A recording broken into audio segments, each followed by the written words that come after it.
அஸ்ஸலாமு அலைக்கும் உலகம் முழுவதற்கும் ஒரே பிறை உதயமா அல்லது ஒவ்வொரு நாட்டிற்கும் தனித்தனி பிறை உதயமா? முதலாம் பிறை உதயத்தை முன்கூட்டியே கணிப்பது சரியா? உர்ஜூனில் கதீம் என்ற மாதத்தின் இறுதி பிறை மூலம் அடுத்து வரக்கூடிய முதலாம் பிறையை நிர்ணயம் செய்வது சரியான முறையாகுமா? இந்த கேள்விகளுக்கு விடை தெரிய ஆர்வம் இருந்தால் இன்ஷா அல்லாஹ் இந்த காணொளி பதிவு உங்களுக்கு தெளிவை தரும். யா அல்லாஹ், எங்களை நேரான பாதையில் வழி நடத்துவாயாக, சரியான புரிதலை தந்தருள்வாயாக. ஆமீன். முதலாம் பிறை பார்ப்பது சம்பந்தமாக ஏற்பட்டுள்ள குழப்பங்கள் இன்று நேற்று அல்ல, சஹாபாக்கள் காலம் தொட்டே இருந்துள்ளது. இந்த கருத்து வேறுபாடுகள் பற்றியும் அதன் விளக்கங்களையும் ஆழமாக அலசி ஆராய்வோம். மேலும் வான் அறிவியல் பின்னணியில் ஹதீஸ்களை புரிந்து கொள்வோம். ஹதீஸ்கள் வான் அறிவியலை ஒத்தே இருக்குமேயொழிய முரண்படாது. எந்த ஹதீஸ்களுக்கும் புறம்பில்லாத, வான் அறிவியலுக்கு முரணில்லாத தீர்வை அடையும் நோக்கில் இக்காணொளி உருவாக்கப்பட்டுள்ளது. நீங்கள் எந்த கருத்தை ஆதரிப்பவராயினும் சரியே, இக்காணொளியை கடைசி வரை பார்க்கவும். இன்ஷா அல்லாஹ் தெளிவு கிடைக்கும். கியாம நாள் வரை மீண்டும் குழப்பம் வராது. அல்லாஹ் உதவி செய்வானாக. உள்நாட்டு பிறை சஹாபாக்கள் காலத்தில் இருந்து அந்தந்த பகுதிகளில் பிறை பார்த்து நிர்ணயம் செய்வது சரியா, அல்லது அடுத்த பகுதியில் பார்க்கப்பட்ட முதலாம் பிறையை ஏற்றுக்கொள்ளலாமா என்ற கருத்தில் வேறுபாடு இருந்தது. இதில் அந்தந்த பகுதிகளில் பார்க்கப்பட்ட முதலாம் பிறை அடிப்படையில்தான் சந்திர மாதத்தின் துவக்கத்தை எடுத்துக்கொள்ள வேண்டும் என்ற கருத்து மார்க்க அறிஞர்கள் மத்தியில் இன்று வரை மேலோங்கியுள்ளது. இதற்கு அடித்தளமாக ஒரு இடத்தில் பார்க்கப்பட்ட முதலாம் பிறை தூரத்தில் உள்ள வேறு இடத்திற்கு பொருந்தாது என்ற கருத்தை வெளிப்படுத்தும் ஷஹீ முஸ்லிம் ஹதீஸ் 1983 ஆதாரமாக உள்ளது. இப்னு அப்பாஸ் ரலியல்லாஹு அன்ஹு அவர்களின் அடிமையாயிருந்த குரைப்பின் அபி முஸ்லிம் ரஹ்மத்துல்லாஹி அலைஹி அவர்கள் கூறியதாவது: உம்முல் ஃபல் பின் தல்ஹாரிஸ் ரலியல்லாஹு அன்ஹு அவர்கள் ஒரு வேலை நிமித்தம் என்னை ஷாம் சிரியா நாட்டிலிருந்த முஆவியா ரலியல்லாஹு அன்ஹு அவர்களிடம் அனுப்பினார்கள். நான் ஷாம் சென்று அவரது தேவையை நிறைவு செய்தேன். நான் ஷாமில் இருந்தபோது ரமலான் முதல் பிறை எனக்கு தென்பட்டது. வெள்ளிக்கிழமை இரவில் நான் பிறையை கண்டேன். பிறகு அந்த ரமலான் மர்வம் மாதத்தின் இறுதியில் நான் மதீனா வந்து சேர்ந்தேன். அப்போது அப்துல்லாஹ் பின் அப்பாஸ் ரலியல்லாஹு அன்ஹு அவர்கள் பயணம் குறித்து என்னிடம் விசாரித்தார்கள். பின்னர் பிறை குறித்தும் பேசினார்கள். அப்போது நீங்கள் ஷாமில் எப்போது பிறை பார்த்தீர்கள் என்று கேட்டார்கள். நாங்கள் வெள்ளியன்று பிறை கண்டோம் என்று பதிலளித்தேன்.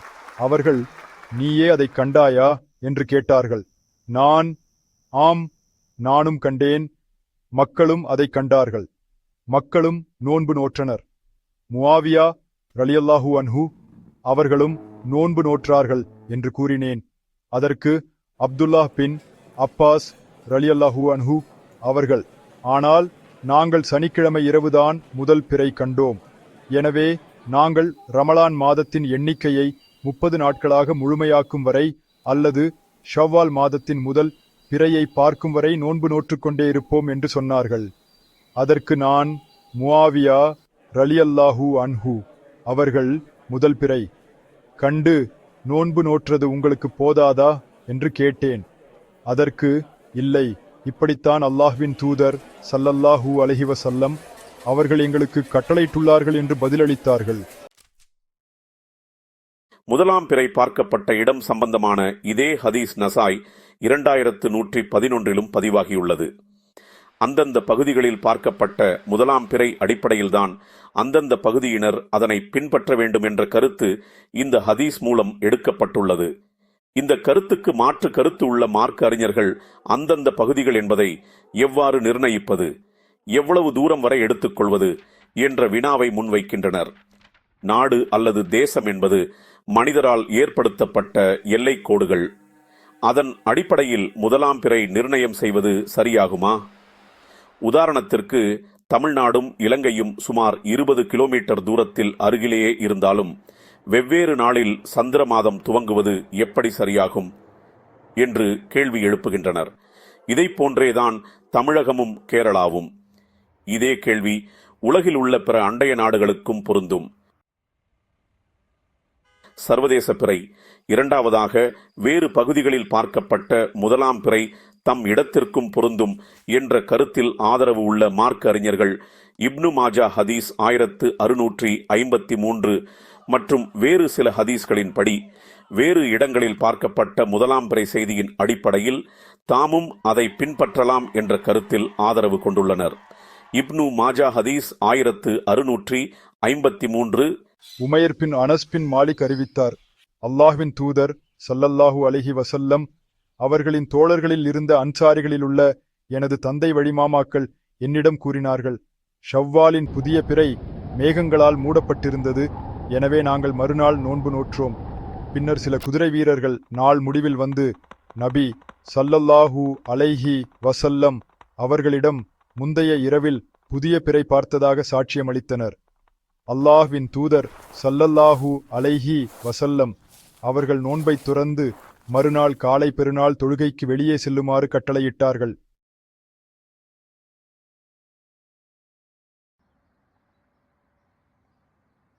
தங்கள் பகுதியில் முதலாம் பிறை தெரியவில்லை என்றாலும் வேறு பகுதியில் பார்க்கப்பட்ட முதலாம் பிறை செய்தியை ஏற்றுக்கொண்டு ரசூலுல்லாஹ் ஸல்லல்லாஹு அலைஹி வஸல்லம் அவர்கள் அதன்படி செயல்படுத்தினார்கள்.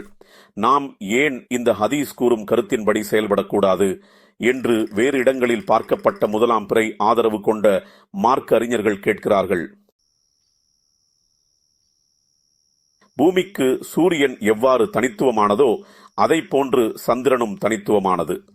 சூரியன் உதிப்பைக் கொண்டு அறியப்படும் நாள் போன்று முதலாம் பிறை உதிப்பதைக் கொண்டு அறியப்படும் சந்திர மாதம் பூமியில் அனைத்து இடங்களிற்கும் பொதுவானது.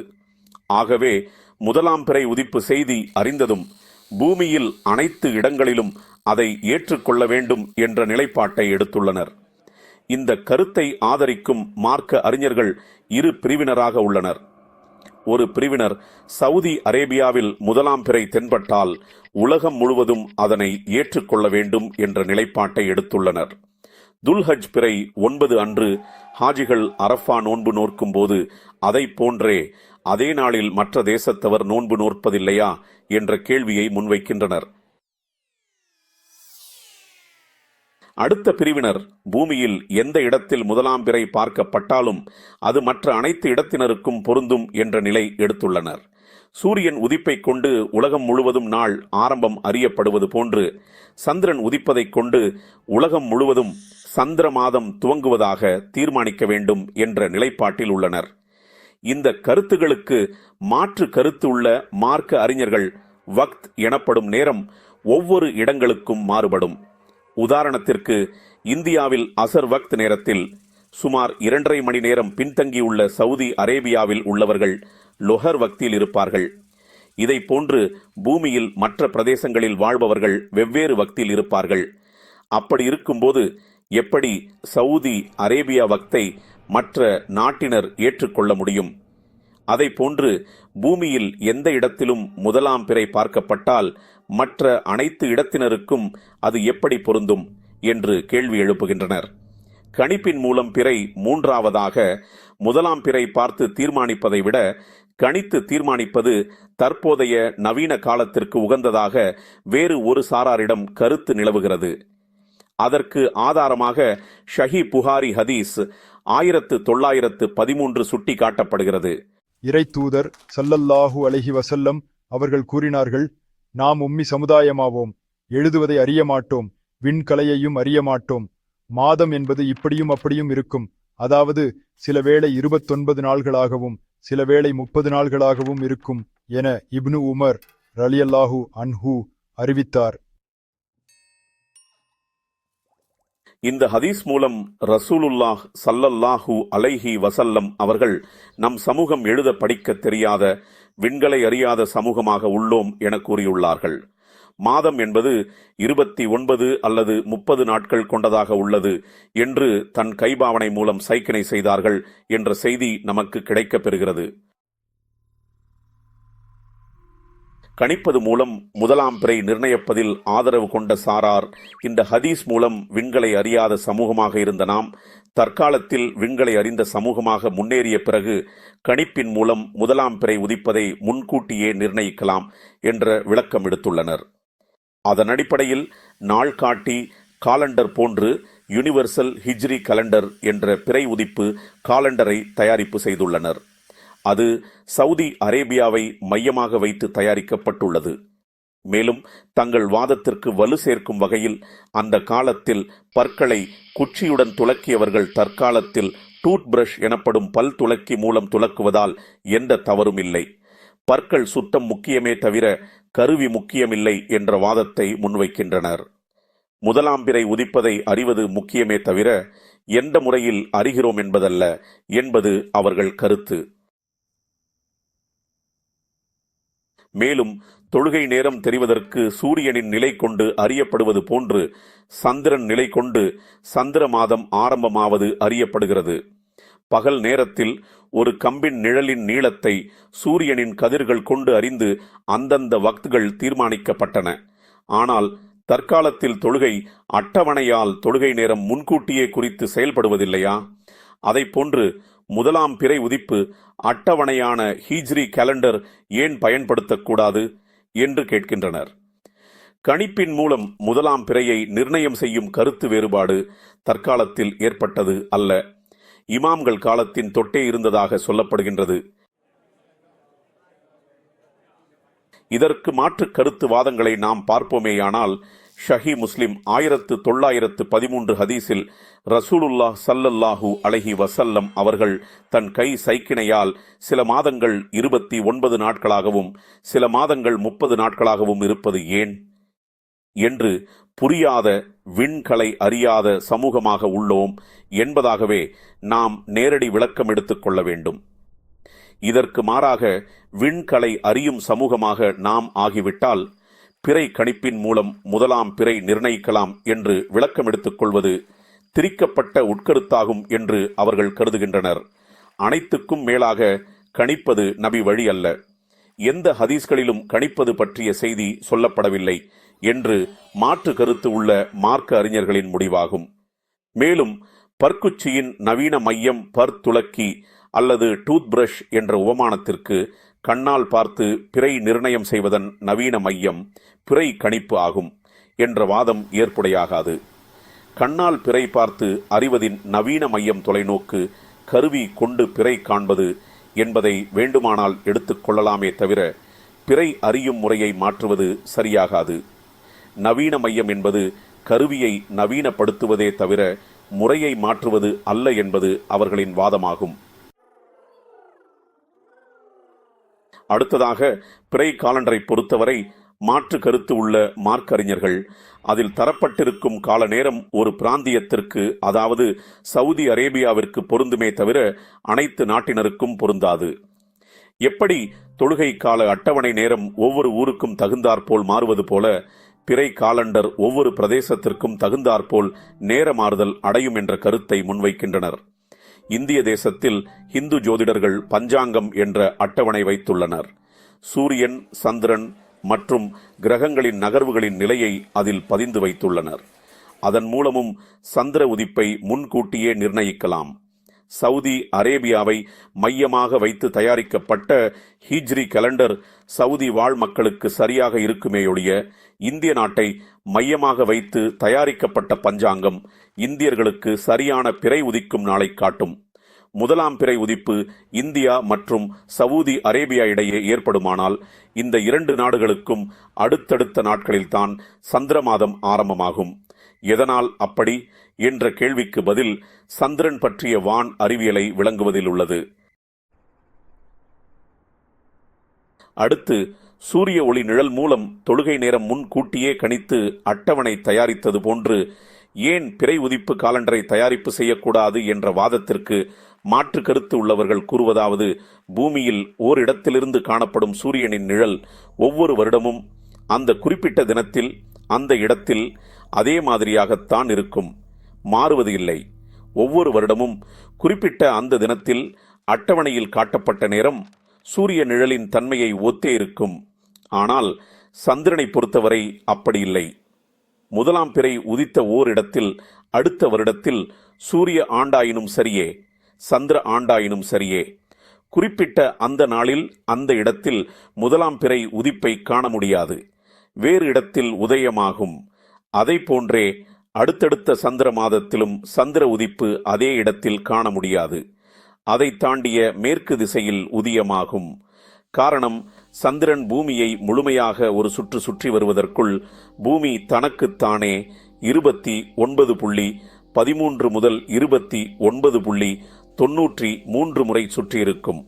அதாவது 29 நாட்கள் தாண்டிய மணி நேரங்கள், 29 நாட்கள் தாண்டிய அடுத்த நாளின் ஒரு பகுதி.